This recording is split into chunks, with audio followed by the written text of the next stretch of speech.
Ng'ennaku z'omwezi 28 omwezi oguwedde akakiiko k'ettaka mu Kampala kasalawo okuwa abasuubuzi b'omu katale ka ssente Balikuddembe Liizi ya myaka 10. Bino byaddiira okwemulugunya okuva mu basuubuzi nga bemulugunyiza KCCA eyali eremesezza enteekateeka zaabwe okwekulaakulanyiza akatale. Wabula essanyu ly'abasuubuzi liyinza obutawangaala kubanga ssenkulu w'ekibuga Jenifer Musisi agambye nti tebyakolebwa mu mateeka. Nawuliddeko aba physical planning nga bagamba nti ploti ezo ezoogebwako zigambibwa nti zaaweereddwa Owino actually plots za Nnakivubo kyano somwala gwe bataddemu. Agamba nti okugaba n'okugula ettaka konna okwakolebwa ne Kampala District Land Board nga KCCA emaze okujja mu buyinza nti ebyo byonna ebyakolebwa mu bukyaamu era kwatandise okubuulirizibwako.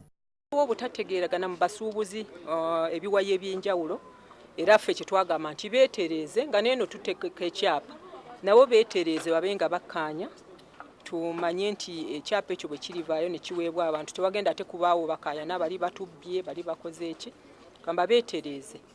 Okusinziira ku Musisi, olukiiko olukulirwa munnamateeka Yusuf Nsibambi luliwo mu bukyaamu. Etteeka bwe lyakyuka Kampala n'eba nti tekyali district. Ekitongole kiyitibwa Kampala District Land Board kyali tekikyasobola kubeerawo mu mateeka era nti ensonga za Kampala ezikwatagana n'eby'ettaka zibirina okukolebwako Uganda Land Commission.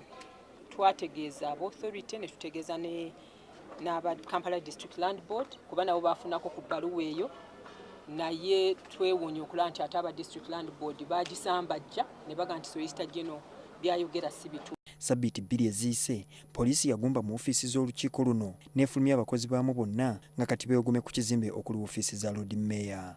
Julius Senkandwa, NTV.